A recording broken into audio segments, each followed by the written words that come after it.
Deputy Chairman, sir, for allowing me this opportunity to participate in this debate.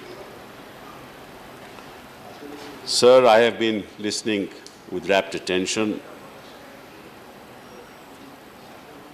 to the contributions that have been made by my colleagues.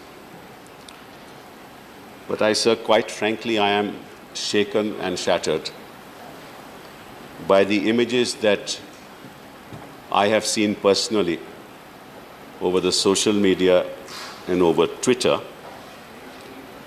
Heart-wrenching horror, grotesque violence. आदमी उसको देख भी नहीं सकता जो वाक्य हमने ट्विटर पे देखे हैं। और हमें एक सवाल अपने आप से पूछना है कि ये इस किस्म की हिंसा आखिर क्यों हो रही है। पिछले 30, 40, 50 वर्षों में तो ऐसी हिंसा हमने कभी देखी नहीं। इसके पीछे सोच क्या है,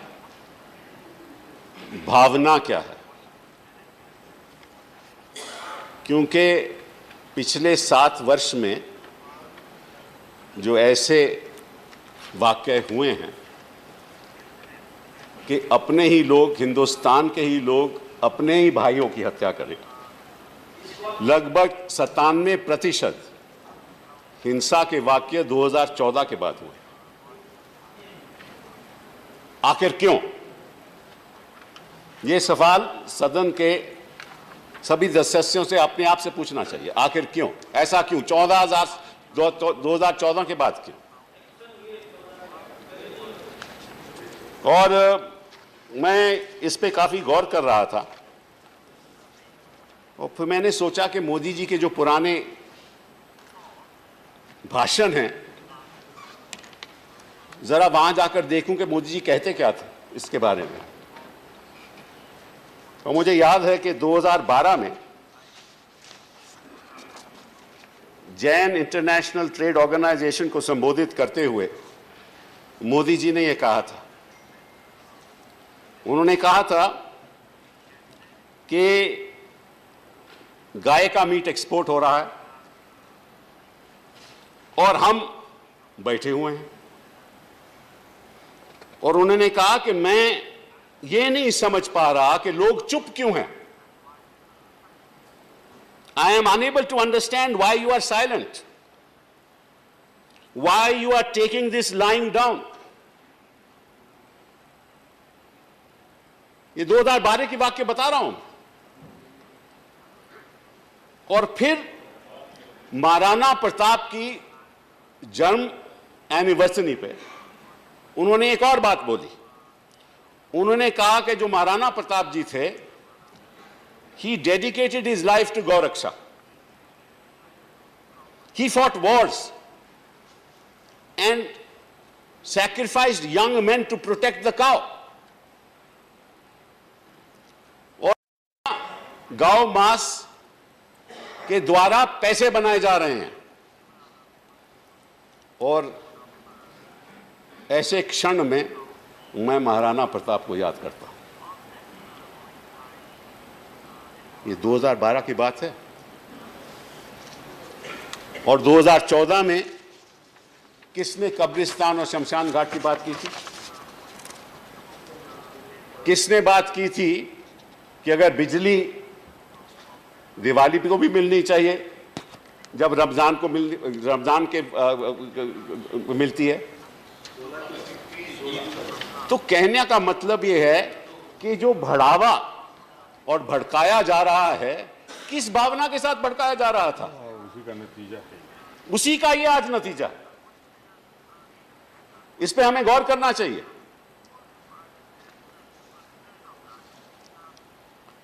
पिछले 3 वर्षों में मोदी जी ने 3 बयानात दिए। एक अक्टूबर 8, 2015, एक अगस्त 6, 2016 और तीसरा जून 29, 2017। और तीनों बयानों में उन्होंने ये जनता को कहा कि ये जो हो रहा है ये सही नहीं हो रहा। मैं आपको मोदी जी का बयान जो 6 अगस्त में था उसके बारे में मैं आपको बताता हूं। उन्होंने कहा कि I get so angry at those who are into gaurakshak business. Gau bhakt is different, gau seva is different. I have seen that some people are into crimes all night and wear the garb of gau rakshaks all day. मतलब कि रात को तो ये गलत काम करते हैं और सुबह गौ रक्षक बन जाते हैं। ये कह रहे थे। और जब उन्होंने 29 जून को 2017 को गांधी जी के बारे में बात की, तो 30 जून को क्या हुआ? 30 जून को एक आचार्य योगेंद्र आर्य, हेड ऑफ हरियाणा गौरक्षक दल, कहते हैं 30 जून को, अगले दिन, जब राजा अपना काम नहीं करेगा तो प्रजा को करना पड़ेगा। जब राजा काम नहीं करेगा तो प्रजा को करना पड़ेगा। ये तो आपके लोग हैं जो कह रहे हैं। आपने कार्रवाई क्यों नहीं शुरू की? उसको बंद क्यों नहीं किया? उसके ऊपर एफआईआर क्यों नहीं चलाई? और दूसरी बात आपके तब के होम सेक्रेटरी राजीव महर्षि जी क्या कहते हैं? कहते हैं कि these are over reported and over hyped incidents. ये सरकार का रवैया है। प्रधानमंत्री जी 2012 में कुछ कहते हैं, 2017 में कुछ और कहते हैं,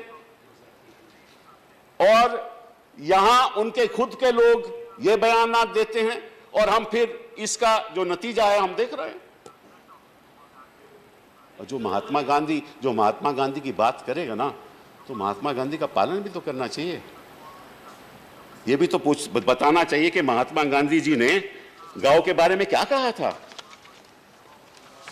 उन्होंने कहा था, I would not kill a human being for protecting a cow. ये तो खुलेआम हो रहा है। He also said, I have been long pledged to serve the cow, but how can my religion also be the religion of the rest of Indians? It will mean coercion against those Indians who are not Hindus. ये महात्मा गांधी ने कहा था। We have been reciting verses from the Quran at the prayer, but if anyone were to force me to recite these verses, I will not like it. लेकिन ये भक्त जो हैं, ये क्या करते हैं? अगर आप भारत माता की जय नहीं बोलोगे तो फिर देखना इसका नतीजा क्या होगा। अरे भैया, वाक्य तो ये है, सच्चाई तो ये है कि the cow is the most non-violent animal in the world. The cow represents ahimsa. अहिंसा का प्रतीक है काउ, और उसके नाम पे आप हत्या करते हो ना, तो गौ माता की हत्या होती है, अहिंसा की हत्या होती है, मानवता की हत्या होती है, इंसानियत की हत्या होती है, मेरी हत्या होती है, मेरी हत्या होती है। लेकिन ये कौन? ये अरे रोकिए, अरे सुनियो तो सही, अरे सुनियो तो सही, आपके समझ में नहीं आएगा, सुनियो तो सही, आपके समझ में नहीं आएगा। नो प्लीज, ये जो टाइम डिस्टर्ब, मंत्री होकर टाइम डिस्टर्ब कर रहा है, किसी इसका संज्ञान लीजिए। ये मंत्री जी सिट डाउन, अतवाला जी, मंत्री होकर मिस्टर अतवाला सिट डाउन। तो कुछ ढीले स्क्रू वाले। मैं तो खुलेआम कहना चाहता हूं कि जो भी इंसान ऐसी हरकत करता है, खुलेआम करता है, वो कोई पुलिसमैन नहीं है, वो कोई अधिकारी नहीं है, वो एक नॉन ऑफिशियल सलवा जुदम जैसे लोग हैं जो अपना अपने आप तय करते हैं कि कानून क्या है और कानून को कैसे लागू करना। जिसकी हत्या हुई उसने कोई कानून का उल्लंघन नहीं किया, या तो किसी गाय को ट्रक में ले जा रहा था, उसको उतार कर उसकी हत्या करनी, या किसी को जीप से बांधकर और उसको बांधकर जीप से बांधकर उसकी हत्या करनी। बताइए, ये तो एक बुज़दिल का ही काम हो सकता है। ये तो कावर्ड ही कर सकता है कोई कि किसी को बांध के उसको मारो, और फिर कहते हैं कि हम भारत माता की रक्षा कर रहे हैं, फिर कहते हैं कि हम भारत माता की रक्षा कर रहे हैं। मैं चुनौती देता हूं, अगर भारत माता इतनी ही प्यारी है तो जाओ ना सरहद पे लड़ो, कहना बॉर्डर पे आके जाओ सरहद पे लड़ो, जाओ सरहद पे लड़ो, उनको बोलो लड़ो, ठीक है ना। वो जो भारत माता की, Please. No, no, please. Bharat माता की जो हत्या कर रहा है सरहद पे, किसी अपने आदमियों को मारने के बजाय वहां जाकर एनिमी को मारो, फिर पता चलेगा कि भारत माता की आप सुरक्षा कर रहे हो। वो हिम्मत नहीं है आप में तो इतना है कि उसको जीप से बांधकर फिर उसको मारोगे आप। बहुत बड़ा।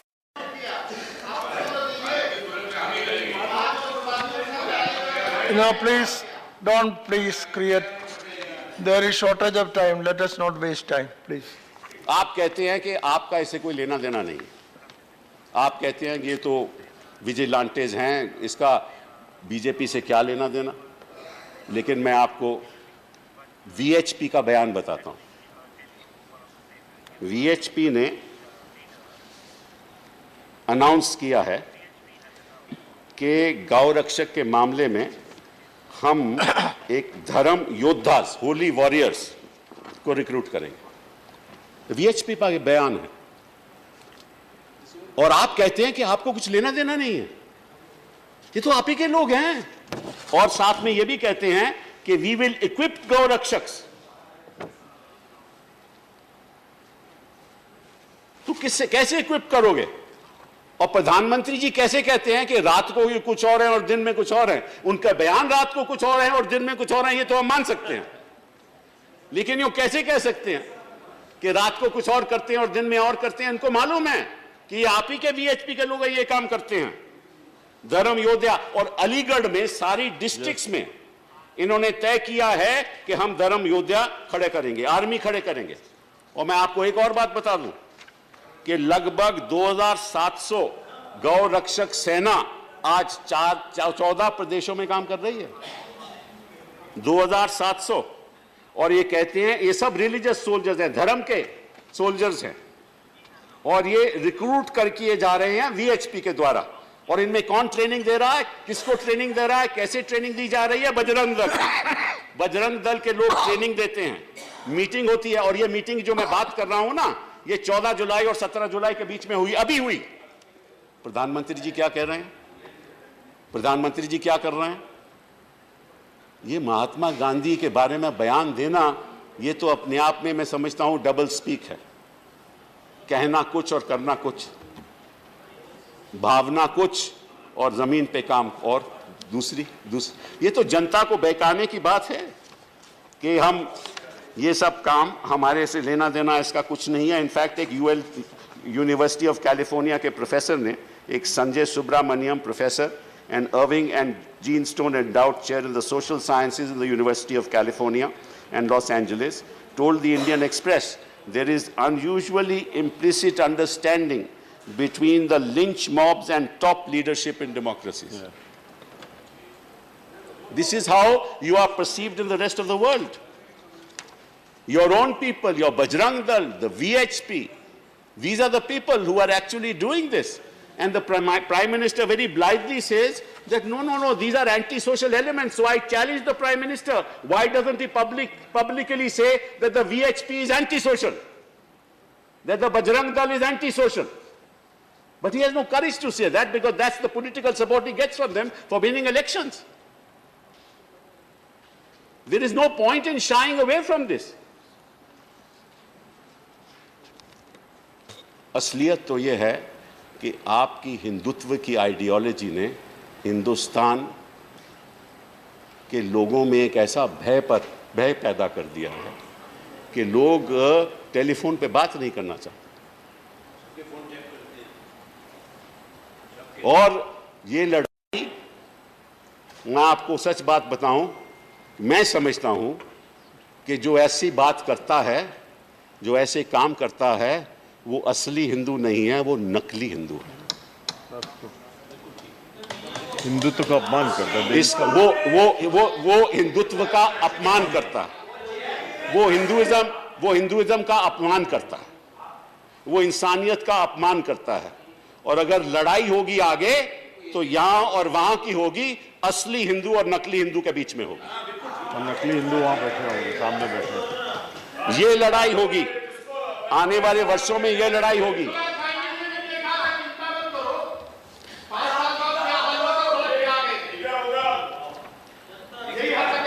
Okay, please. Okay. Yes, yes. मैं आपसे please. पूछना चाहता हूं, Kapil ji, please. Kapil ji, don't be carried away by them, please. मैं Because आपसे your time पूछना is चाहता limited. हूं, Kapil ji, your time is limited, so please. मैं आपसे पूछना चाहता हूं कि जो इस तरह की लिंचिंग करता है, क्या वो हिंदू है? इस तरह से मारपीट करता है, क्या वो हिंदू है? You need not ask. वो हिंदू नहीं है।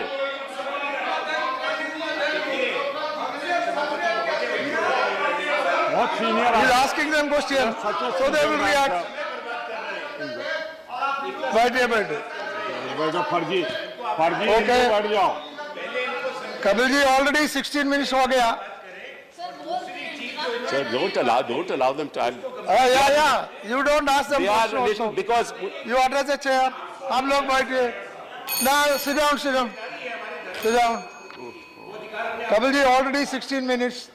So in fact, it was the Prime Minister who way back in 2014 said that this country has heard of the White Revolution, this country has heard of the Green Revolution, and now a Pink Revolution is taking place.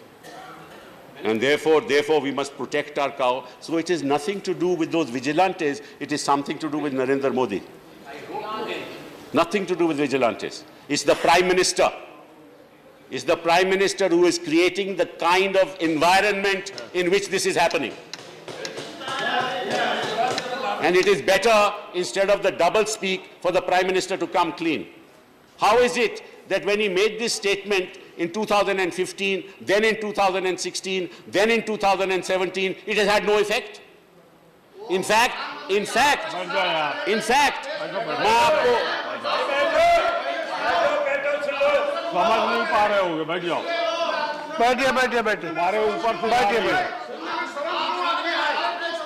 मैं आपको सच बैठिए। Not going on record. असलियत तो ये है, बैठिए। असलियत तो ये है कि हिंदुस्तान बैठिए। के इतिहास में सबसे Address the ज्यादा chair. ऐसे हत्याएं You हुई please address the 2017 में chair. हुई। 2017 में सबसे ज्यादा हत्याएं हुई हैं, और ये कहते हैं कि हम गांव की रक्षा करना चाहते हैं। मैं आपको बताता हूं कि हरियाणा में मथाना जगह है एक, वहां एक गौ रक्षा की जगह है, वहां 50 गाय की मृत्यु हो गई। 50 गाय की मृत्यु हो गई क्योंकि उनका ख्याल नहीं रख रहे। और जो गाय को सालाना मिलना चाहिए वो 600 रुपया है, हर गाय को 600 रुपया है, और ये कितना देते हैं? 150 रुपए। मतलब कि जो सरकार है वो भी गाय को जो देना चाहिए वो भी पैसा खा जाती है, ये इनकी सरकार। और ये कहते हैं कि गाय के प्रति ये इंसान को मारने को तैयार है। ये कौन सी राजनीति हो रही है? आपको सोचना चाहिए। देखिए, इसमें कोई असलियत तो ये है, इस देश में अगर हिंसा का वातावरण रहेगा तो ना तो कोई यहाँ इन्वेस्टमेंट आएगी, कोई इन्वेस्टमेंट नहीं आएगी, और लोग सोचेंगे कि यहाँ मालूम नहीं कब हमारी गाड़ी रोक ली जाए और कब हमारे साथ कोई ऐसा बदसलूकी हो। ये असलियत है। मैं आपको एक और बात बताना चाहता हूँ। महात्मा गांधी ने यह भी बात कही थी। उन्होंने कहा था कि हम सबको लाइव स्टॉक की साइंटिफिक इवैल्यूएशन करनी चाहिए, क्योंकि होता यह है, deputy speaker sir, that as far as a farmer is concern, वो बेचारा अपना लाइफ स्टॉक और अपना एग्रीकल्चर रोटेट करता है। और ये मैं नहीं कह रहा, ये सरकार कह रही है, हिंदुस्तान की सरकार खुद कहती है। तो क्या करता है कि जब बीमार हो जाती है गाय, तो उसको रखने के लिए उसको 40,000 रुपया महीना खर्च करना पड़ता है। उसके पास वो साधन नहीं होता, इसलिए वो बेचना चाहता है। क्योंकि अगर वो रखेगा तो 40,000 रुपया उसको खर्च करना पड़ेगा सालाना। नहीं रखे और जब वो बेचता है तो उसको जब पैसा मिलता है वो अपने धान में लगाता है, एग्रीकल्चर में लगाता है।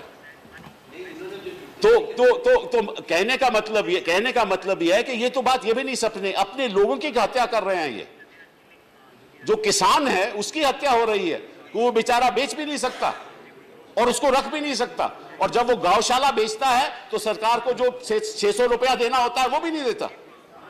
दूसरी बात, अब गौमूत्र पे तो इनकी बड़ी साइंटिफिक लर्निंग है। अगर मैं समझता हूं कि अगर गाय के पालन के लिए अगर कुछ ये सोच करें तो शायद हम खुद गाय की रक्षा कर सकेंगे। कॉन्फ्रेंस रखी है। Okay. I'm just going to finish, sir. Just give me a minute or two. I'm not going to take more time. Now, sir, just a few facts, because they are also hurting the economy of the country. And I'm going to just show you this. See, the cattle ban that has been implemented by this government, क्योंकि जो गाय का जो मांस है वो हर चीज में इस्तेमाल होता है। लेदर इंडस्ट्री गाय के मांस से चलती है, मांस से चलती है। लेदर इंडस्ट्री इसी से चलती है। आपकी फार्मास्यूटिकल इंडस्ट्री इसी से चलती है। आपकी कई soap, many of these shampoos use some of this stuff. Now all this has stopped, all this has been affected in a very, it's been negatively affected. तो मतलब यह है कि आप इंडस्ट्री का नुकसान क्यों कर रहे हो? जो size of the Indian leather industry in 2015-16 is $17.85 billion. It employs 3 million people. Half of the leather industry employees are less than 35 years of age. उनका आपने रोजगार छीन लिया क्योंकि लेदर का काम सारा बंद हो गया। Then we are the second largest producer of footwear in the world. We are the second largest producers of leather garments in the world. वो काम बंद हो गया आपकी ये विजिलेंट्स की वजह से। 2016-17 में leather industry exported around $5.49 billion of leather and leather products. वो कम हो गया। Leather industry in 2015-16 was valued at $17.85 billion. उसमें घटौती आ गई। Leather is a major pitch in Modi's Make in India Pact program. आप अपने Make in India program पे हत्या कर रहे हो। उसी में भी लेदर का इस्तेमाल होता है।